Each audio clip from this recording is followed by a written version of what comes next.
tardes. Estamos en el último día del trimestre del año 2011. Hoy es 21 de diciembre y vamos a dar, o a empezar a dar, veremos lo que ha de ser el tiempo, el tema 12 sobre el protagonismo social en la revuelta irmandiña. Fundamentalmente grupos, clases, composición social del bloque irmandiño, y algo hablaremos al final de no solo de los protagonistas, sino también de sus antagonistas. Aunque lo fundamental es describir e interpretar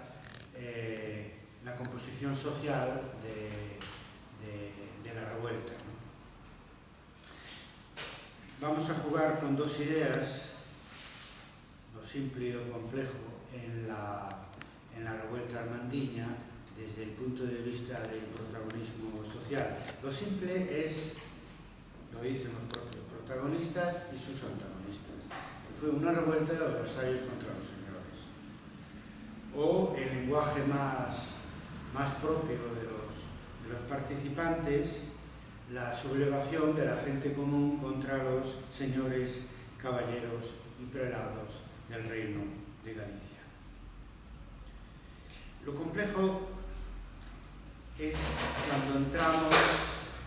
en los detalles de esa confrontación histórica entre el bloque popular y el bloque señorial, entre las clases populares y la clase dirigente, los señores del Reino de Galicia, donde, claro, nos encontramos que por parte de los vasallos y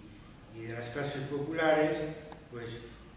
debemos tener en cuenta, por un lado, a labradores, oficiales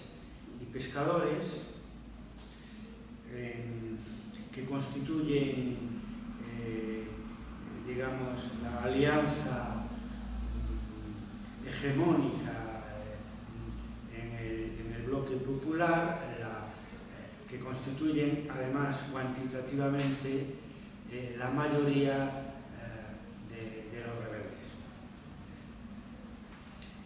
Considerando que esto, hablando de campesinos, de oficiales y de pescadores, incluye la alianza de la gente común, del campo y de la ciudad, por un lado, y del interior y la costa, por el otro. Del campo y del rural, por un lado, del campo y de la ciudad, por un lado, porque la mayoría de los habitantes en las jurisdicciones rurales, pues claro, son campesinos, trabajadores de la tierra, y en el caso del mundo urbano, la mayor parte de la población en las ciudades y villas pues son artesanos, y lo que en la documentación con frecuencia se llama oficiales, ¿no? Aunque había algunos de ellos que eran maestros, la mayoría eran oficiales y aprendices, como sabemos por los estudios sobre los gremios en la Edad Media. Por lo tanto, ahí se van a dar estas alianzas en el ámbito popular, entre la ciudad y el campo, y entre el interior y la costa, en el caso de las villas costeras. Naturalmente, estamos en un ámbito urbano, pero donde la composición social mayoritaria pues son pescadores en general, aunque ahí entraría también el apartado de marineros y mareantes, ¿no? Es decir, pescadores de lo que hoy llamaríamos de bajura, etcétera, pero también los marineros que constituyen las tripulaciones de los barcos que se dedican a una pesca que hoy llamamos de media o de alta altura, o de altura, o que se dedican simplemente al comercio marítimo. En las villas marineras la mayoría eran pescadores, aunque había marineros y mareantes, entendiendo por mareantes los propietarios de los barcos, que más bien formarían parte de lo que llamamos la burguesía comercial, ¿no? Entonces tenemos unas clases populares con cierta complejidad, donde nos encontramos que aparecen como un sujeto coordinado, como un sujeto social coordinado, este triple componente de labradores, oficiales artesanos y pescadores de los puertos, ¿no? Y por otro lado, lo que podemos llamar la clase media urbana, cuyo componente más significativo son los mercaderes, los comerciantes de mercancías, también de dinero, sobre todo cambiadores, como consecuencia del Camino de Santiago, sobre todo en Santiago de Compostela. Lo que llamamos, en sentido estricto, burguesía comercial para la época, pero que habría que añadir a esta clase media que constituyen no todos, pero las familias más poderosas, las oligarquías urbanas, había que añadir dos sectores más, ¿no? Uno, los canónigos, que se trata de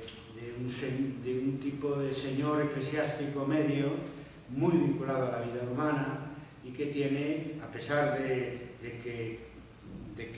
tiene vasallos y jurisdicciones fuera de la ciudad, como consecuencia de la división del arzobispado de Santiago entre la mesa arzobispal y la mesa capitular. La mesa capitular son las jurisdicciones y bienes que corresponden al cabildo colectivamente o individualmente a cada uno de los canónigos. En todo el mundo los canónigos es un mundo que solo se entiende en la cultura urbana, en su relación con el concejo y como formando parte, es la parte eclesiástica de la oligarquía urbana y con mucho parentesco también con lo que es la parte hegemónica de esa oligarquía urbana que suele ser la burguesía comerciante. Y hay un tercer componente de la clase media urbana que son los letrados, normalmente notarios o escribanos, que son términos que se usan de manera indistinta para definir a la persona pues, que cumple esa función doble, por un lado notarial y por otro lado también de escribano, que muchas veces en los tribunales se reducen a la transcripción de declaraciones verbales, como conocemos bien por el pleito de la Fonseca, aunque el nombre se usa indistintamente. Notarios, claro, hay notarios del concejo, hay notarios del cabildo, hay notarios de la autoridad señorial, en fin, es un fenómeno complejo, pero que los letrados en general, fundamentalmente notarios y escribanos, pues tienen la característica específica de ser eso, personas letradas, personas que saben leer y escribir, en una sociedad mayoritariamente analfabeta, tanto nos refiramos a la sociedad urbana como a la sociedad rural, y que además, si consideramos los letrados más allá de la función notarial, pues nos encontramos intelectuales, podemos llamar renacentistas, considerando que estamos ya en pleno renacimiento, sobre todo en Italia, pero marca toda la Europa del momento, la segunda mitad del siglo XV. De ahí que,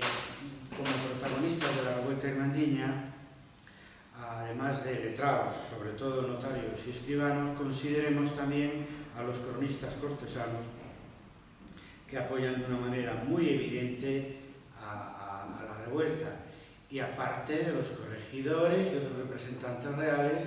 que participan, por lo menos, del inicio de la hermandad en Galicia, por lo menos de la fase de formación de la hermandad, como resulta evidente cuando hablábamos de la cronología de la revuelta, nos encontrábamos que la propia Carta del Rey para la formación de la revuelta, pues la traía consigo un corregidor o un representante real. En algún caso aparecía como vizconde, ¿no? Pero aún así, en ese caso, con toda seguridad era una persona de letras, ¿no? y más en otros casos donde no se dice nada y lo normal es que el representante del rey sea un funcionario culto, vinculado a la corte y, en fin, gente de letras que además de escribir, naturalmente leía y que sin duda aportó uno de los ingredientes más vinculados a la cultura savant de la revuelta irmandiña, aunque sobre eso no tenemos excesivos datos más allá de las crónicas, que de todas maneras son bastante explícitas en cuanto a lo que aportaban a la revuelta sus autores desde el punto de vista de una cultura jurídica legitimadora del levantamiento contra la fortaleza. Por lo tanto, en las clases populares la hegemonía era mayoritaria y cualitativamente de campesinos, oficiales y pescadores, pero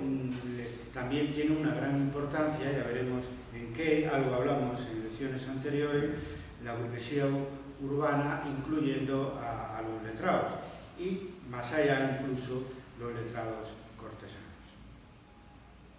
La clase señorial también tenía sus grupos, franjas, sectores que se distinguían según diferentes criterios entre sí, pero que tenían en común naturalmente que todos eran señores de vasallo, ¿no? Es decir, el criterio de clase, que es fundamental para, decíamos de una manera simple, clasificar la revuelta irmandiña como una revuelta antiseñorial. Lo que pasa es que si entramos en el detalle, las cosas también desde el punto de vista del bloque señorial, o hablando en terminología marxista de la clase señorial, la cosa se complica también, porque la cultura dominante en la Edad Media es el sistema de los tres órdenes, ¿no? Los clérigos que rezaban, los caballeros que defendían y los labradores que trabajaban. Eso se complejizó después con la aparición de la ciudad y el tercer estado en definitiva, pero esto es así hasta el final de la Edad Media. ¿Qué quiere decir eso? Quiere decir que la mentalidad dominante no dividía la sociedad en vasallos y señores, aunque esa formulación está por todos lados también, sino que por interés propio y para para prestar especial atención al papel de la Iglesia, que es decisivo en la Edad Media, tanto en el plano de las mentalidades como en el plano de la sociedad y de la economía, pues introducen esta división estamental en la clase dirigente entre eclesiásticos y laicos, ¿no? No había señores eclesiásticos y había señores laicos. La mayoría de los señores eclesiásticos o estuvieron activamente participando en la revuelta o adoptaron una postura de apoyo pasivo, de no intervención y en general de beneficiarse de la toma del poder por parte de la Santa Hermandad, porque ya dijimos que en el momento que estalla la revuelta, prácticamente todos los monasterios y diócesis y iglesias catedrales de Galicia estaban en manos, por la vía legal o ilegal, de los señores laicos. Por lo tanto, desde el momento en que la Santa Hermandad enfoca toda la hostilidad de la revuelta contra los señores laicos, especialmente contra sus fortalezas, ellos se veían, los señores eclesiásticos, liberados de una carga extraordinariamente pesada. No recuerdo que sí, el monasterio de Meira, una investigación monográfica que se hizo, yo creo que fue en los años 70, por parte de Dolores Mariño, 70 o a principios de los 80, no recuerdo exactamente, pues salía el dato de que en esos años anteriores a la revuelta irmandiña no tenían pan para comer los monjes, ¿no?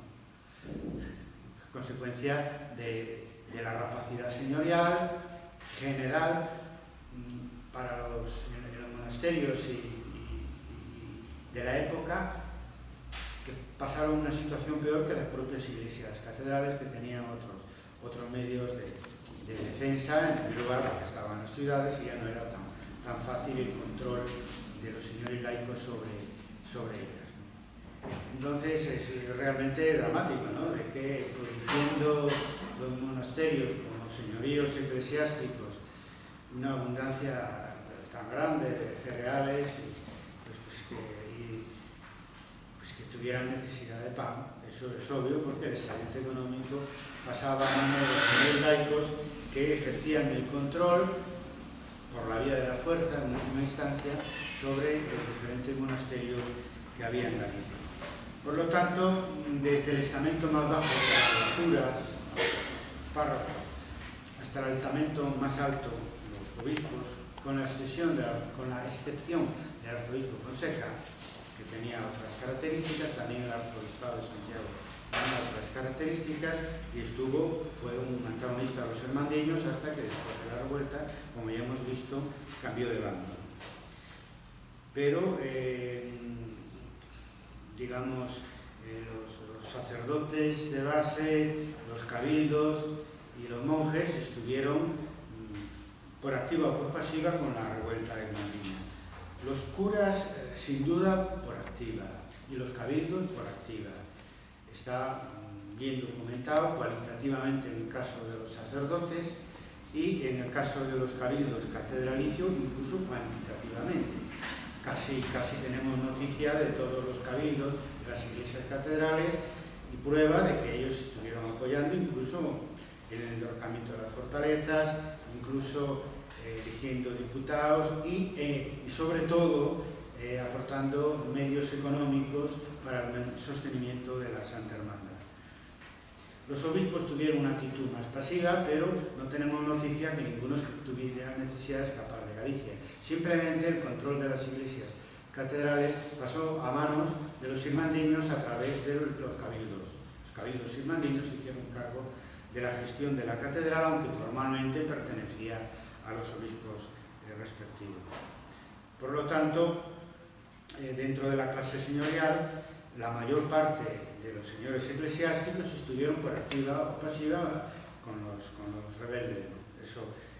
eso no hay duda, con la excepción del arzobispo Fonseca, como ya dije. Por parte de los señores laicos también nos interesa hacer una diferencia entre caballeros grandes y medios y hidalgos pequeños y pequeños nobles, lo que en la documentación aparecen como hidalgos y escuderos. No necesariamente todos los escuderos eran hidalgos, pero aparecen en los propios séquitos señoriales, en fin, al mismo nivel que los hidalgos. Entonces, en el caso de la pequeña nobleza estuvo muy activamente participando en la revuelta, y también algunos caballeros hicieron de capitanes de los ejércitos irmandiños, como ya dijimos. La gran nobleza fueron los adversarios de los irmandiños y también, de alguna manera, los nobles medios que no tomaron partido por la Santa Hermandad. Quiere esto decir que parte de la clase señorial formaba parte del bloque irmandiño y el bloque antagonista de los irmandiños estaba constituido principalmente por la oligarquía nobiliaria, por la gran nobleza y parte de la media nobleza. Eso es la complejidad que tiene el protagonismo social de participantes y antagonistas de la revuelta irmandiña dentro de una orientación general que ejecutaron a rajatabla los dirigentes irmandiños de organizar la revuelta de los vasallos contra los señores. Bueno, de hecho, la relación vasallática se rompió a todos los niveles en la Galicia irmandiña. No quita que algunos de los caballeros, que estuvieron apoyando la revuelta, pues también sus criados formaban parte de la revuelta, para empezar porque formaban parte del séquito que ellos llevaban, ¿no? Séquito militar. Entonces, en ese sentido no hay dudas.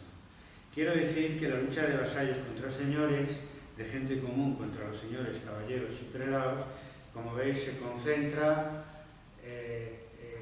contra una oligarquía nobiliaria como antagonistas y como protagonistas pues de un coro de grupos, clases y sectores sociales donde la fuerza hegemónica era mayoritaria y cualitativamente estaba constituida por los campesinos, por los oficiales artesanos y los pescadores de los puertos. Nosotros vamos a ir concretando más todo esto en esta lección número 12 del curso sobre la revuelta irmandiña en su contexto histórico, peninsular y europeo, apoyándonos en el pleito Tavera Fonseca, ya dijimos, una fuente oral 60 años elaborada, construida 60 años después de la revuelta irmandiña, cuyos 204 testigos en su mayor parte habían sido testigos directos, bien participantes, bien testigos visuales de la revuelta, y el resto testigos auriculares. Es decir, que por razón de edad, simplemente el conocimiento que tenían de la revuelta era a través de sus familias o de sus vecinos. Nos beneficiamos de que la misma mayoría social que constituye la revuelta irmandiña constituye, aunque en menor grado, pero suficientemente, la mayoría social de los testigos del pleito Tavera Fonseca que testifican ante el Tribunal Arbitral en los años 1526 y 1527. Por lo tanto, tenemos una opinión sobre la revuelta irmandiña 60 años después, pues mucho más representativa desde el punto de vista social y en cuanto también a testimonio directo que el recuento de las casas antiguas del Reino de Galicia, de Vasco da Ponte, que es de 70 años después de la revuelta, pero que naturalmente refleja sus apreciaciones y en la orientación de la información que aporta, igual que Armas y Triunfos de Galicia de Felipe de Gándara, del siglo XVII, refleja el punto de vista claramente de la oligarquía nobiliar, sin concesiones a puntos de vista distintos que pudieron existir y existieron en el interior de la nobleza, incluido su ámbito más elevado, que es la gran nobleza. Sabemos porque algunos de ellos apoyaron, como los Osorio, Trastámara, los irmandiños hasta el final.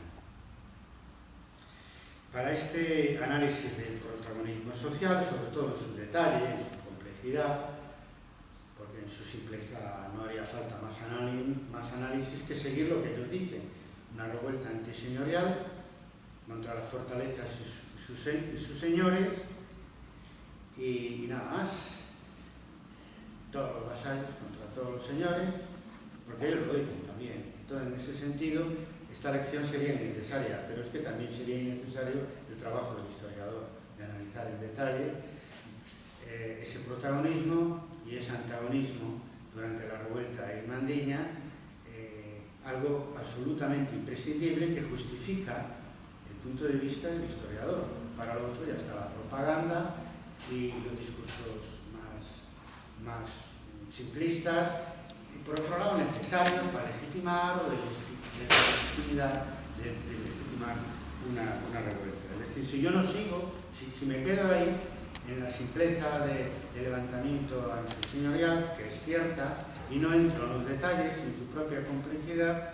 pues simplemente daría en vez de 20 y algo lecciones, daría una lección el primer día y nada más. Pero naturalmente nuestra función nos obliga a entrar más en la complejidad de los hechos y de las interpretaciones, apoyándonos en las fuentes históricas, pero sobre todo también en la propia capacidad intelectual y profesional del propio historiador. Sobre el protagonismo cualitativo de los diferentes grupos y clases sociales en la revuelta irmandiña, lo que voy a decir ahora es un resumen de lo que vimos en lecciones anteriores. Aunque yo diferencio los temas, unos de otros monográficamente, es muy difícil hacerlo sin encadenar lo que vamos explicando en cada una de las lecciones. Sobre este tema ya hemos hablado. Entonces, hablando del protagonismo cualitativo, ya tenemos claro, cuando hablamos de los acontecimientos irmandiños, que en la primera fase de la revuelta, que es la formación de la Santa Hermandad, el protagonismo es de la clase media urbana, fundamentalmente de la burguesía. Es decir, de la clase dirigente en las ciudades, que son los que solicitan la hermandad durante tiempo y reciben a los corregidores, reciben del rey, reciben sus cartas, se encargan de redactar los estatutos, son los que llevan la iniciativa política, por lo menos hasta la insurrección contra las fortalezas. En esta segunda fase, el protagonismo ya no sería protagonismo político, en el sentido de cómo lo entendemos por su relación con el poder, sino hablaríamos en la segunda fase de un protagonismo social que caracteriza la segunda fase de insurrección contra las fortalezas, de la revuelta irmandiña, y donde ya tanto cualitativa como mayoritariamente lo que cuenta es la iniciativa social de campesinos, oficiales y pescadores, que imponen esa segunda fase, iniciando probablemente en más de un sitio a la vez el derrocamiento de las fortalezas, que la burguesía, reunida con los señores caballeros en la Junta de Medida, había decidido exclusivamente, me refiero a las fortalezas, pues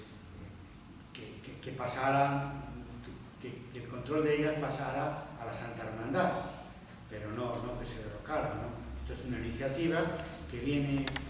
de otro ámbito social y político también, en última instancia, aunque en la base social se hacía menos política, en el sentido de relaciones de poder, pero que en ese momento se impone como lo que va a ser la característica principal de la revuelta irmandiña, que es el derrocamiento insurreccional contra las fortalezas. Por tanto, protagonismo político de la burguesía urbana, protagonismo social, esa mayoría rural urbana de campesinos, artesanos y pescadores. Ya hablamos también del protagonismo militar de los caballeros y de los hidalgos, sobre todo al final en las batallas campales, que es cuando ellos podían lucirse, cuando tenía interés para la propia hermandad utilizar sus conocimientos militares para unas batallas campales que en general se perdieron porque se enfrentaban a ejércitos más fuertes y probablemente mejor preparados desde el punto de vista militar, ¿no? Bueno, aquí no solamente contamos con los caballeros, que son capitanes de los ejércitos irmandiños, de los que hemos hablado repetidas veces, sino también de los hidalgos y escuderos, que constituyen las lanzas de su séquito, es decir, las personas que van a caballo con lanza y que se distinguen de la mayoría del séquito militar. También pasaba eso en los ejércitos irmandiños, que son infantes que podían llevar lanzas también, pero lanzas de infantería, y que normalmente lo que llevaban es pistolas no, lo que llevaban son espadas, dagas, cascos algunas veces, alguna cota de malla puede ser, escudos y mazas, y ya en un caso excepcional incluso ballestas, porque los arcos no se usaban en general en la península ibérica. Es algo que traen los ingleses y que todavía en esa época no se usaba. Más bien la especialidad de algunos infantes era el tiro de ballesta. Por lo tanto, tenemos protagonismo político en la burguesía, protagonismo social en campesinos, artesanos y pescadores, protagonismo militar, caballeros y escuderos, Recordar que ya comentamos cómo los ejércitos birmandiños tenían poca gente a caballo, tenían menos caballería que los ejércitos señoriales, entre otras cosas, porque los señores que vinieron de Castilla, León y Portugal vinieron acompañados de otros caballeros que a su vez traían séquito, ¿no? Entonces había una caballería importante, fundamental para las guerras, para las batallas campales en la Edad Media, de la que no podían presumir tantos los ejércitos birmandiños, sobrados de infantes, pero con menos guerreros a caballos. En cuarto lugar y último tenemos el protagonismo de los letrados. El protagonismo de los letrados, que hay que diferenciar entre letrados urbanos y clérigos de base, ¿no? Hay que diferenciar entre intelectuales laicos e intelectuales religiosos, es decir, entre letrados laicos y clérigos, incluso algún canónigo, pero lo que nos ha dejado la historia como fuentes para estudiar la influencia de los letrados en la revuelta birmandiña desde el punto de vista religioso, es curas de base, sobre todo Ruy Vázquez, ¿no? Un párroco que a su vez era criado un canónigo en Santiago, al que dedicaremos mucha atención cuando hablemos del tema del milenarismo birmandiño. Bien, el discurso, la aportación intelectual al discurso birmandiño, si es que podemos hablar así, la aportación intelectual, yo creo que sí, por el lado laico es sobre todo jurídica, justiciera, para legitimar la revuelta desde el punto de vista de la justicia de la época, y tiene una característica, ya lo dije antes, por un lado de notarios urbanos, de formación y normalmente de vivienda, también de vecindad urbana, y después están los cortesanos, en el ámbito cortesano sobre todo los cronistas que saldrán en otras lecciones que han jugado un papel muy importante, y ahí entrarían también los corregidores y otros representantes del rey que han podido, que estuvieron en Galicia en ese tiempo apoyando a la revuelta birmandiña, no solo por lo que representaba, sino también seguramente con sus propias ideas. Desde el punto de vista del protagonismo de la Iglesia, de estamentos eclesiásticos en el discurso legitimador de otro tipo, buscando en Dios y no en el rey la legitimidad de la revuelta. Sobre eso decía, hablaremos cuando lleguemos al capítulo sobre la mentalidad religiosa de los birmandiños, y ahí lo que cuenta fundamentalmente son, pues eso, párrocos y canónicos, aunque el caso que conocemos más, que es el de Ruy Vázquez y la crónica de Santa María de Iria, el canónigo es el mecenas que permite que el sacerdote joven, Ruy Vázquez, pues redacte un relato religioso de la revuelta birmandiña a manera de interpolación en la crónica de Santa María de Iria en plena revuelta en 1468. Desde el punto de vista cuantitativo, yo quería aportar unos datos estadísticos extraídos por mí del estudio de las declaraciones de los testigos del pleito de Fonseca, y es la primera vez que lo hago porque sobre esto no hay nada escrito, no es que no lo tenga investigado, pero no se prestó la ocasión de escribirlo en un artículo o con otra forma académica para su divulgación. Bueno, este enfoque cuantitativo lo que permite confirmar el enfoque cualitativo que hice anteriormente sobre el protagonismo social. O sea, cuando digo que la hegemonía en la revuelta desde el punto de vista social, en la revuelta contra las fortalezas, es de labradores artesanos y pescadores no es solo una apreciación mía, es que además tenemos datos cuantitativos de que es así a través del proyecto de Tavera Fonseca. Empezando por las fórmulas que ellos emplean para definir los protagonistas de la revuelta en las declaraciones orales del proyecto de Tavera Fonseca. Y en esto además no hay diferencias entre testigos de Tavera y testigos de Fonseca, es decir, no hay diferencia entre testigos favorables y testigos contrarios a la revuelta. No hay diferencia incluso entre los que participaron directamente en la revuelta y los que fueron testigos de vista o testigos de oído, lo cual es muy significativo porque todos dicen lo mismo. Las formas que utilizan son, para significar el perfil social de los componentes de la Santa Hermandad, son de mayor a menor pueblos y gente común de ciudades y tierras, labradores, oficiales y pescadores, labradores y mercaderes. Hay 75 referencias, que no está mal, al perfil socioprofesional de los rebeldes, tal como se entendía en la época, porque ya no vale decir que sobre este tema no hay polémica, es decir, decían todos lo mismo, que fue una rebelión popular contra los señores. Y la manera de expresar esto hay diferencias, ¿no? Emplean términos como pueblos, gente común y después incluso como categorías socioeconómicas. Labradores, se usa mucho el término labrador, oficiales por artesanos, pescadores y mercaderes. Mercaderes, de las 75 menciones solo aparece una vez.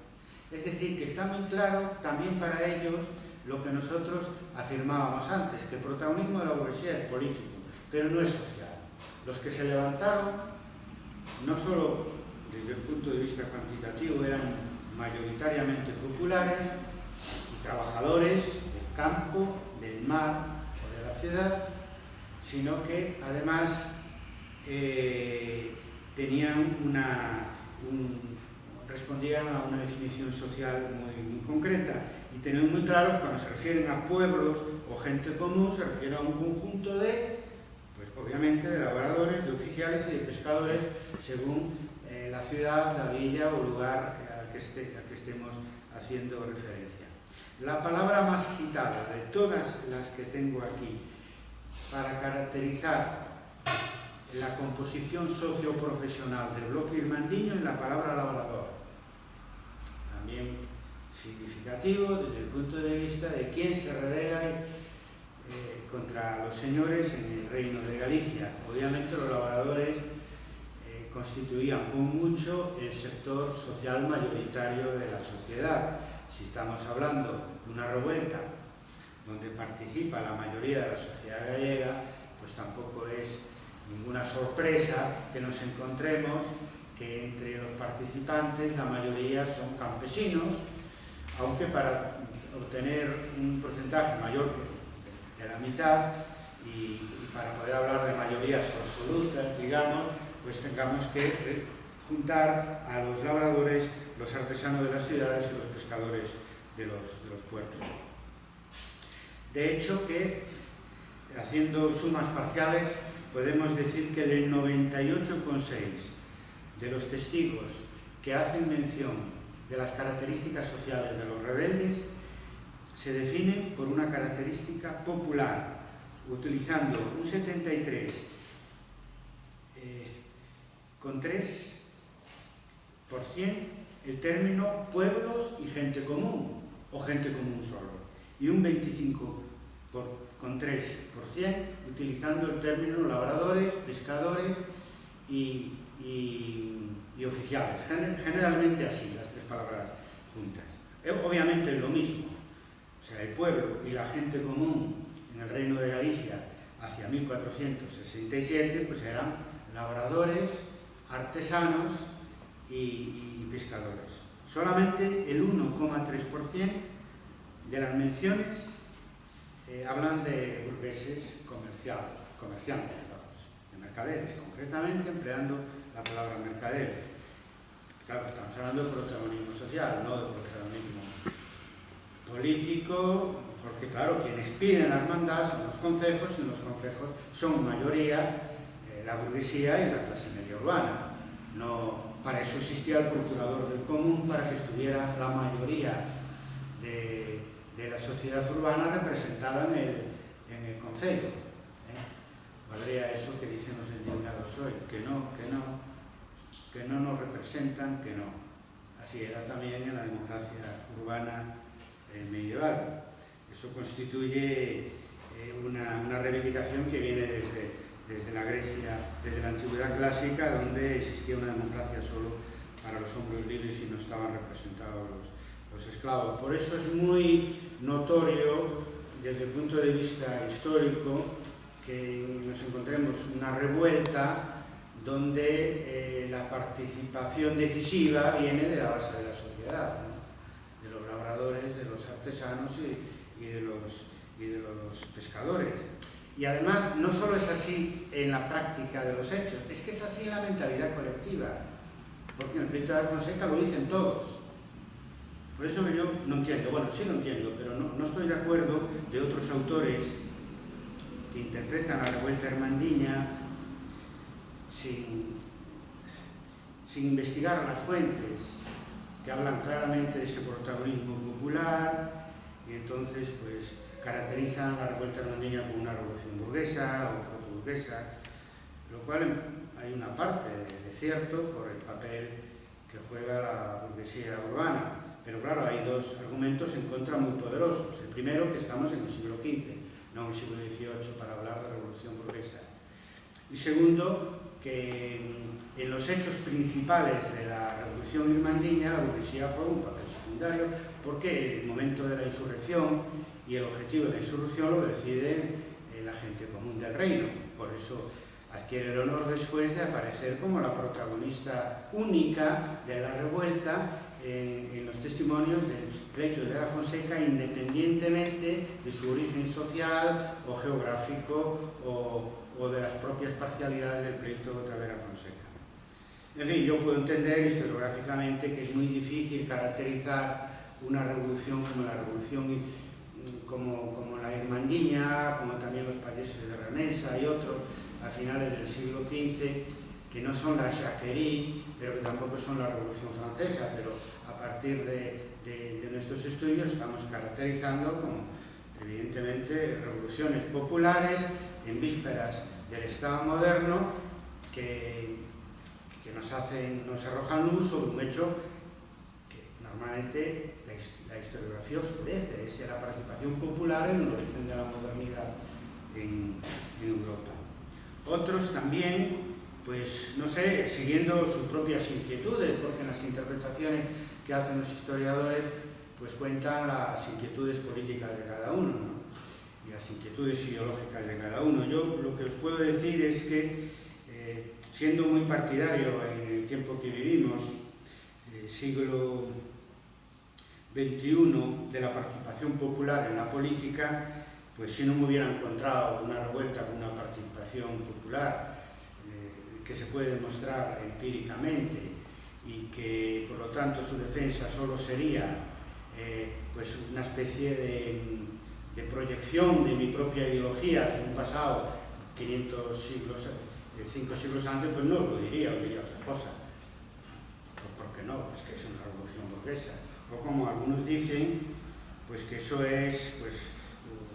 como hay nobles y caballeros, es una revuelta organizada por los caballeros que arrastraban detrás a la gente popular que no tenía conocimiento suficiente para hacer una revuelta por sus propios medios. O que sabiendo que el rey, ya sabemos todos que de mala gana apoyó finalmente la revuelta, pues hay quien puede interpretar, y la interpretación es libre. Lo único que digo es que tiene que estar en consonancia con las fuentes, que puede interpretar que eso fue incluso una conspiración de los partidarios de Enrique IV en Galicia en plena guerra civil. La interpretación es libre y el historiador no va a renunciar a sus propios valores ideológicos y políticos, no lo hace nunca, incluso cuando dice que lo hace es cuando más inciden esos valores ideológicos y políticos en la interpretación histórica, pero nosotros tenemos que contrastar por rigor profesional y honestidad con los datos nuestros propios intereses políticos o ideológicos con la historia, que nos deja unas huellas que son la fuente donde podremos contrastar estas ideas. Quiero decir que si nosotros creyéramos, que no es el caso, que la lucha, la revuelta en Mandiña fue una guerra de bandos entre nobles, pues lo diríamos. O que fue una maniobra política consecuencia de la guerra de sucesión, lo diríamos. Pero las fuentes contradicen eso. También contradicen de que haya sido una revolución burguesa donde el campo siguió a las ciudades. Ni siquiera, porque en el acto central de la revuelta, el derrocamiento de las fortalezas, son las ciudades las que siguen al campo, y dentro de las ciudades son las oligarquías las que finalmente, con mayor o menor gusto, siguen, como pasó en el derrocamiento del Castillo Ramiro por parte de aquel miembro preclaro de la clase media urbana, un canónigo que va al notario, como ya comenté, a decir que han llamado al derrocamiento del Castillo Ramiro y él va a asistir, pero como que lo obligan, ¿no? Bueno, ¿quién lo obliga? Pues eso, las clases populares representadas por Nuno Docente, porque estos labradores, artesanos y pescadores naturalmente podían tener representantes, como ha pasado en otras revoluciones y revueltas en la historia, que pertenecían, desclasados, que pertenecían a otras clases sociales, como Nuno Docente, que era un hidalgo, habría que verlo, probablemente pobre, de la ciudad de Orense, que se puso al frente, ya desde antes de la revuelta, al frente de los intereses de la gente común de la ciudad, en su mayoría oficiales artesanos. También tenemos constancia documental y empírica de este protagonismo de labradores oficiales y pescadores si estudiamos los cargos de la Santa Hermandad. Hasta casi no llega a 100 los cargos de la Santa Hermandad, que son de 4 tipos, recordáis, alcaldes, diputados, cuadrilleros y capitanes, que aparecen mencionados en el pleito Tavera Fonseca. Por lo tanto, es una base de datos suficientemente amplia para calcular porcentajes. No de todos los cargos de la Santa Hermandad que aparecen en el pleito Tavera Fonseca sabemos su categoría social. Más o menos de la mitad sí lo sabemos. Y de esta mitad de alcaldes, diputados,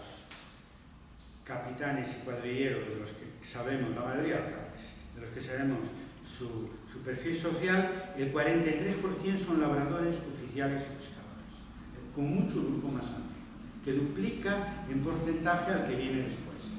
que es la clase media urbana. Lo cual volvemos a tener confirmación empírica del protagonismo de los trabajadores del campo, del mar y de la ciudad en la revuelta hermandiña, porque además son los que copan la mayoría de los cargos elegidos en la Santa Hermandad. Hablando de la Santa Hermandad, en este caso en el ámbito de Galicia, que obviamente es mayoritariamente rural. Con la mitad del porcentaje, un 23% aproximadamente, aparecen cargos que pertenecen a la clase media urbana, bien burguesía, bien canónigos, bien letrados,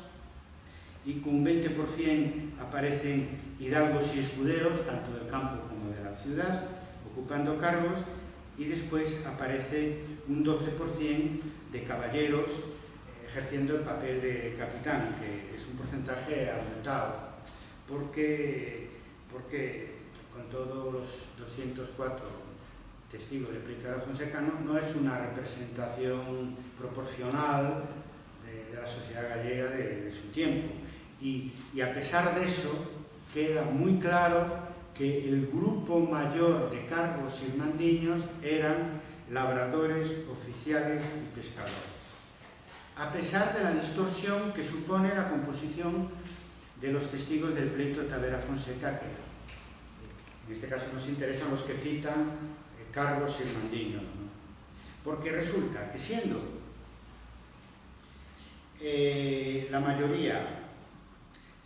la mayoría del pleito de Vera Fonseca labradores, perdón, la mayoría de los testigos del pleito de Vera Fonseca labradores, el 56%, resulta que los que citan cargos son en su 64,6% testigos urbanos y solamente un 19,5% son testigos rurales. Es decir, que citan más cargos de la Santa Hermandad los testigos urbanos que los testigos rurales. Y aún así sale como grupo más representativo del conjunto de los cargos ocupados en el campo y la ciudad, en la Santa Hermandad, los labradores, los artesanos y los pescadores. El motivo de esto es lo siguiente. El pleito de Vera Fonseca, la mayoría son testigos rurales, 56%, pero es que en la sociedad gallega del momento los habitantes del mundo rural debían de constituir el 80 o el 90%. Entonces, imaginaros lo que daría en cuanto a protagonismo social una fuente todavía más representativa del tejido social de Galicia, de la Galicia del siglo XV, ¿no? Por eso que estos datos tienen un valor multiplicado por 10, hay que multiplicar por 100 estas proporciones, ¿no? Porque si aparecen en el caso de los cargos de la Santa Hermandad, los que tenemos datos sobre su composición social, el 43% que son labradores, oficiales y pescadores, si fuera más representativo de la ruralidad de la Galicia de su tiempo, el pleito de Vera Fonseca, pues nos saldrían pues,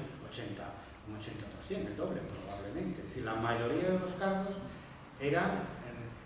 representantes de los cargos irmandiños, eran representantes de los trabajadores del campo, de la ciudad y de las villas costeras. El pleito de la Fonseca es muy bueno porque nos da un 56% de representatividad rural y eso para una fuente judicial ya es bastante, ¿no? De estas características ya es bastante. Aún así hay un dato que discrimina o dificulta las menciones a dirigentes locales en el ámbito rural de la revuelta irmandiña. Y es que todos tienen como costumbre, cuando cuentan cómo fue la revuelta, de hablar de los dirigentes provinciales y de los dirigentes comarcales más que de los dirigentes locales. Yo hice un estudio específico que se tituló Torres, Varas e Demos, la revuelta irmandiña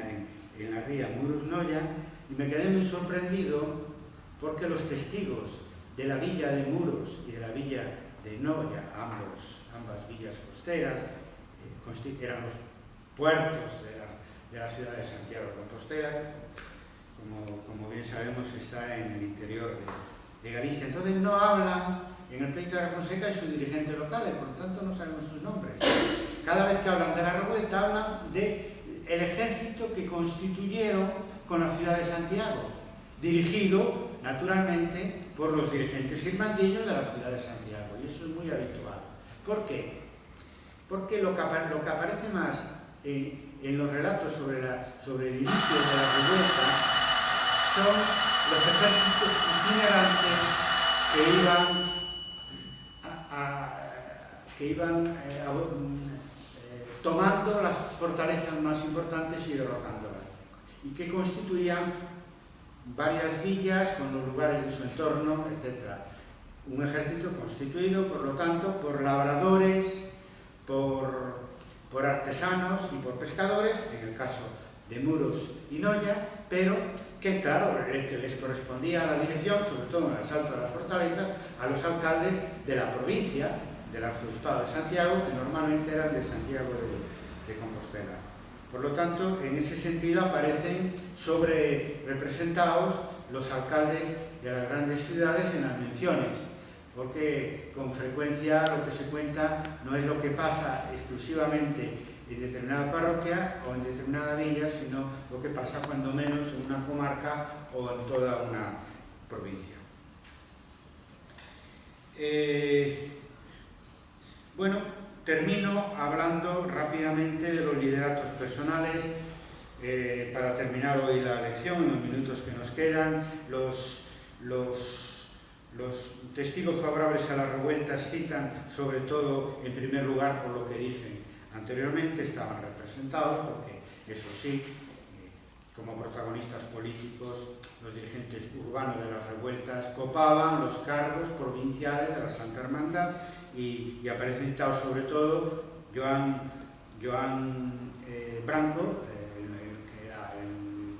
el líder más citado, el mandiño más citado en el pleito de la Fonseca, de Betanzos, y Joan Domínguez de Liñares, un cambiador de Santiago de Compostela, que jugó un papel importante no solo en Santiago, sino en todo el arzobispado. Y en segundo lugar aparecen los oficiales y pescadores. Por lo tanto, los favorables a la revuelta nombran a la clase media urbana, los oficiales y pescadores, y los contrarios, muchas veces testigos que tenían una relación de vasallática o de amistad pasada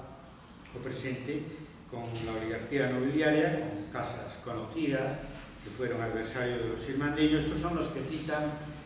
a Alonso de Lanzós, a Pedro Osorio, a Diego de Lemos y el comendador de Portomarín. En esto, de comendador de Portomarín, que es un capitán muy importante de la revuelta irmandiña, un monje soldado, que no aparece citado en Vasco da Ponte, que sí, sin embargo, insiste mucho en el protagonismo, sobre todo por las batallas de 1469 de Alonso de Lanzós, Pedro Osorio y Diego de Lemos. Antagonismo social, simple y complejo. ¿Quiénes fueron los antagonistas de la Santa Hermandad del Reino de Galicia? ¿Contra quiénes lucharon los irmandiños? Bueno, en un sentido estricto, y también resumo ya cosas que hemos hablado en esta y en anteriores lecciones, la oligarquía nobiliaria, que aparece bien representada en el nobiliario de Vasco da Ponte. Las casas nobles más importantes de Galicia, aunque no todas las que él nombra jugaron un papel importante en la época irmandiña, ¿no? Y esta oligarquía nobiliaria, un conjunto reducido de familias nobles y de linajes, son los señores de la fortaleza porque controlan la mayoría de las fortalezas del reino, incluidas las fortalezas que pertenecían a la Iglesia de Santiago o a las iglesias episcopales de las otras diócesis. El factor diferencial. Bueno, el factor diferencial que nos permite distinguir ya en un sentido más amplio entre los propios grupos de la clase señorial es la posición o no de las fortalezas. Porque vamos a ver, así como repiten una y otra vez los testigos del pleito de la Fonseca, que era una revuelta de los vasallos contra los señores, de los pueblos y la gente común, y ahí vienen ya los matices y la complejidad, y emplean mucho esta frase, contra los señores, caballeros y prelados.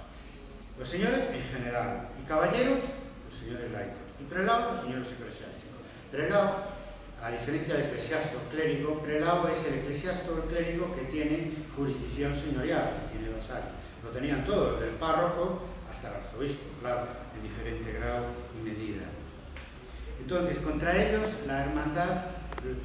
actúa sin distinciones ninguna contra los señores eclesiásticos desde el punto de vista de clase, sin distinciones ninguna respecto de los señores laicos, en un tema capital. Niegan el pago de las rentas feudales, de las rentas jurisdiccionales. Pero, en lo tocante a la insurrección contra las fortalezas, se hace una diferencia fundamental, porque la Iglesia, tanto en el ámbito parroquial, como en el ámbito monacal, como en el ámbito episcopal, no tenía fortalezas. Entonces no era enemigo para la revuelta irmandiña. No era enemigo militar, tampoco era enemigo social, porque en el fondo, salvo el caso de Fonseca, porque en el fondo a lo que ellos más temían, y por eso derrocaban las fortalezas, es al uso de las fortalezas para ejercer la presión señorial sobre los vasallos. Bueno, y para otras tropelías, agravios, malos. Es decir, que si los labradores, oficiales y pescadores deciden concentrar todo el esfuerzo de la revuelta contra las fortalezas, es porque eran conscientes que éstas constituían, digamos, la red represiva de la clase señorial. O sea, sin las fortalezas no eran nada y no tenían capacidad ni para imponer ni siquiera para cobrar las rentas feudales. Y en ese sentido la Iglesia era un caso aparte, porque la Iglesia cumplía esa doble función. Por un lado, de ser víctimas también de la rapacidad señorial y por otro, de no tener un sistema de fortalezas. Y las diócesis, o sobre todo la archidiócesis de Santiago, que sí la tenía, en ese momento, como ya dije, estaban esas fortalezas, esas torres, en manos de los señores laicos que constituían el adversario principal dentro de la clase señorial de los labradores, artesanos y pescadores que deciden insurreccionarse socialmente en la primavera de 1467. Es decir, que ellos sabían que si rompían la columna vertebral de la clase señorial, que era el sistema de fortalezas, enfrentándose a determinadas familias nobiliarias militarmente, y triunfaba, la revuelta antiseñorial pues estaba servida. Aprovecharon después para derrocar cuanta torre pequeña y mediana existía en Galicia y para negarse a pagar durante los años 1467, 1468 y 1469 las rentas feudales a sus propios señores, fueran amigos o no amigos de la Santa Hermandad. Los pequeños y medianos nobles, los pequeños y medianos señores eclesiásticos que participaban en la revuelta sabían perfectamente que para ellos era un mal menor esa situación, porque al mismo tiempo, desde el cabildo hasta la pequeña nobleza, se sentían aprisionados, hipotecados, esquilmados por esa gran nobleza que en definitiva lo que consiguió, utilizando de una manera ilegal y malhechora el sistema de las fortalezas, es poner de acuerdo a una enorme comunidad de víctimas de sus tropelías que se levantó en armas, dirigida por los letrados y burgueses urbanos, con la decisiva participación social de la gente común del campo, de las ciudades y de los puertos. Con eso terminamos el tema 12, protagonismo social en la revuelta irmandiña, y el sábado es Navidad. En cualquier parte del mundo occidental, con todo el respeto para los que tienen la cultura islámica y en el mundo judío otras celebraciones, pues como hacemos en este debate, feliz Navidad, feliz Nuevo Año, Año Nuevo, y donde se celebren los Reyes Magos, pues que os traigan muchos regalos. Y si, como sois mayores, podéis elegir el rey que os trae los regalos, pedid que sea Enrique IV de Castilla, el rey amigo de los irmandiños. Nada más. Hasta el día 9 de enero.